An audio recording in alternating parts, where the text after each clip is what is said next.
Hello! So, a bunch of you only want to hear me talking about traveling, so for once, I'm gonna give you what you want.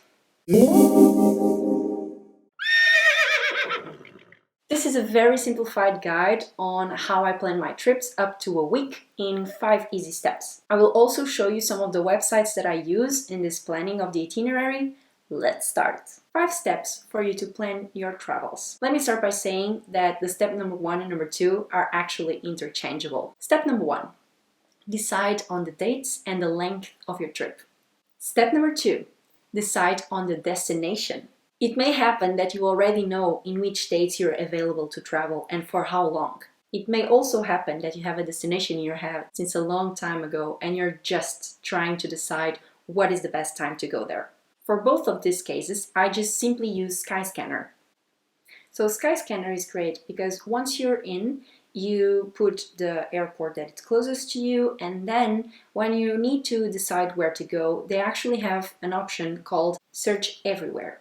Let's imagine that I know that I will have August to travel. I just put August, search flights. The website is going to show you the cheapest places there you can go, starting from Lisbon. So let's say that I'm going to Spain for Barcelona. When you click on it, they will give you a monthly view. With this tool, you're able to clearly see what are the high, medium, and low seasons of the city that you want to visit. You can also play around with this and change the months. However, I need to tell you that sometimes this doesn't work quite well, and you need to do further research for it to show you the prices of the dates that you wish to go. There's another app that I recently discovered, but I honestly haven't used it that much, that is called Hopper. In this app, what happens is that once you go in, you can say where you want to fly. So let's say again Barcelona. And they will show you the best and worst times to do so, meaning when it's cheaper or not. And they also have the same option, but for hotels. It is not only for flights. It seems like a really cool app. I'm just not sure how trustworthy it is. Step number 3, check the requirements. The truth is, you can do this step even if you are not sure of the dates, and this can help you decide on when is the best time for you to go to that dreamy destination that you want. First of all, check for the visa requirements. Some countries are okay with just arriving to the airport and paying for the visa there. With others, you need to schedule an appointment and have an application form and all of that stuff, and the process can take weeks. So you need to really take care of this step in advance for you not to have unpleasant surprises. Another thing that you need to check: vaccination. This is important for 2 reasons. One, because some of the vaccines need to be taken some weeks in advance before your departure. So you really need to take that into account when you're scheduling your flights. The second point is that this kind of works with economies of scale. If you travel a lot to countries in Africa and Asia, chances are the vaccines are pretty similar. For many of them, you just need to take them on the first time that you go, and from that point onwards, you are protected. So take that into account when you're scheduling trips. The website that I like to use is CDC. So you just type in Google CDC and you go to the website of Centers for Disease Control and Prevention. On that website, you go to Travelers Health and then Destinations. Now, this is really cool because they give you a lot of options. You not only can choose where you're going, but you can also give some other details about you. If you're pregnant, if you have any chronic diseases, if it's in a cruise ship. If you answer these questions, they will give you a more tailored program for your vaccines. So let's just say that I'm going for something very exotic, like Portugal. What they do is they start by saying which vaccines all travelers should have, and then which ones some travelers should have. They also show you, for each one of the diseases, what things you need to be careful with. There is also another really cool thing about it, which is the healthy travel packing list.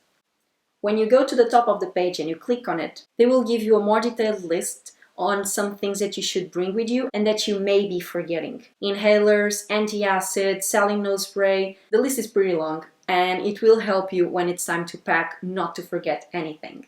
Something that I really don't need to worry about in my travels is the currency of the country that I'm visiting. And this is because I use an app called Revolut. I talk about this in my other video about the travel apps that I use, so be sure to check it out. Now the fun stuff starts. The fourth step is to create your itinerary. What I usually do is I research as if I would stay longer than I'm actually going to. For example, imagine that I'm going for Barcelona for 3 days.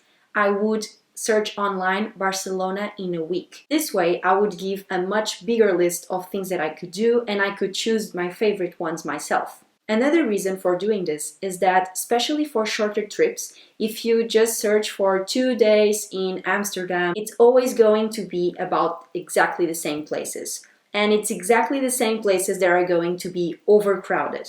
So I tend to avoid that type of guides. My go-to website to retrieve information about the place that I'm going to is Culture Trip. It is a great website with a great variety of guides, including, for example, about nightlife or what to eat. You just need to type in your location and they will give you a lot of options. I now follow 4 sub-steps in this process. Step number 1. Take note of all the recommended places that you should visit if your stay would be longer. Step number 2.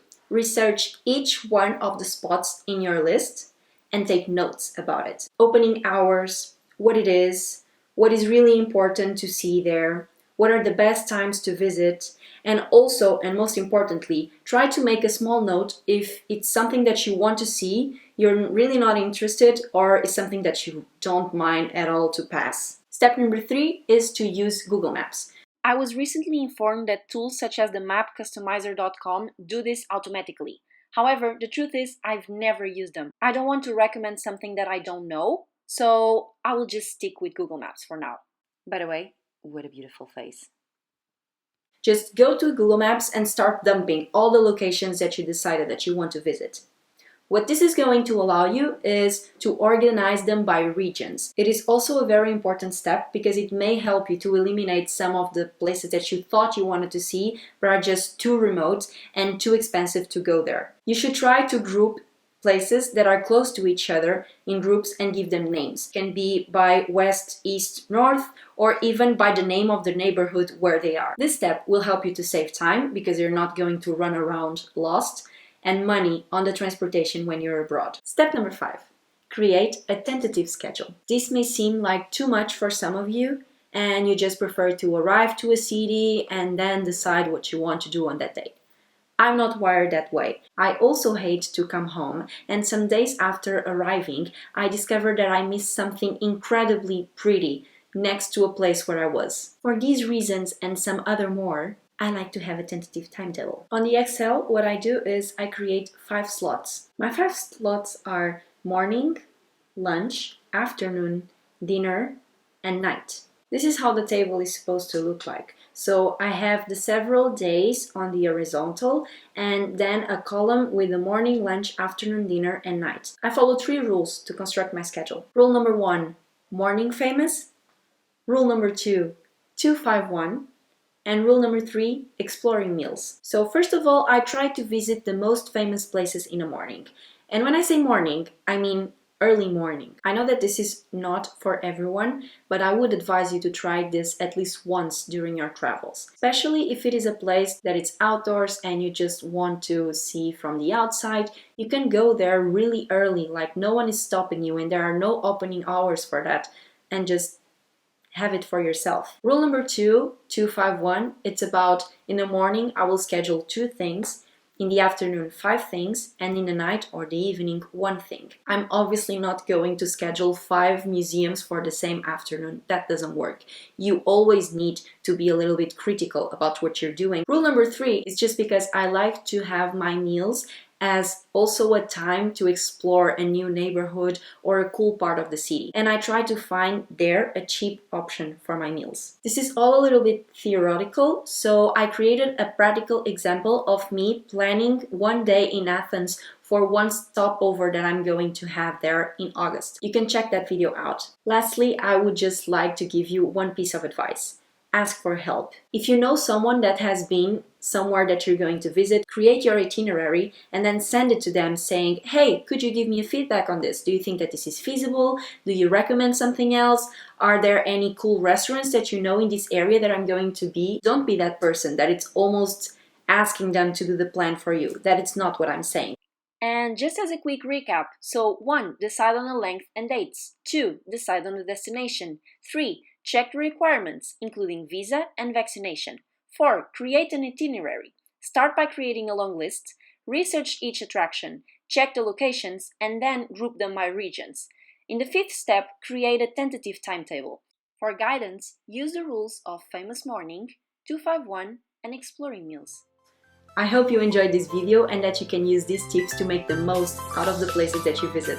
Don't forget to subscribe and to give this video a thumbs up. Beijinhos! Kika is finally in one of the videos. Wow.